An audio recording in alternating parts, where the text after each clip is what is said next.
moro yie kuja lakini ti ng'amo ma sombe tin to rieko ng'eny go dhoge ng'eny kabisa en inyalo miye department magi jomina no dhiga mag Samuel yie kode agwenyra gi paro agwenyra paro matin gi osiepna Omulo.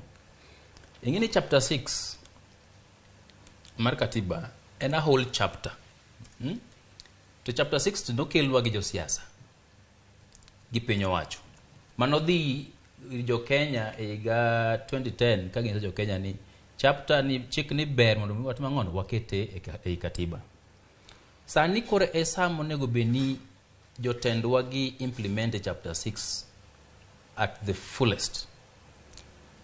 Kwanza kar issue mar vetting mag ministers gi onge gimuch otamogi implement chapter 6 magiwacho ne jopiny ni ng'ani nigi chilo mosemiene kuom higni mang'eny.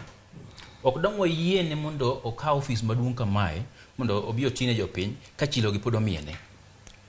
Ok onego bed ni wadhi opunde e tok phrase mar ni innocent till proven guilty. Man is only one article or sub-article in the constitution. Mane ma indo ka josiasa ng'eny gi ringo dhi pondo kuome. An okil lakini king'iyo maber gima jo Kenya dwaro, gidwaro joma nigi track record margi ler, jok ma gionge go kiawa, jok ma gionge go wasi kod njefis ne dhi tiyo negi. Koro issue mar ni chapter 6 of the innocent till proven guilty ni ok onego bed ni kawo center stage kochopo kama koro itimo vetting ne joma dhi bedo e migepe mag ministries.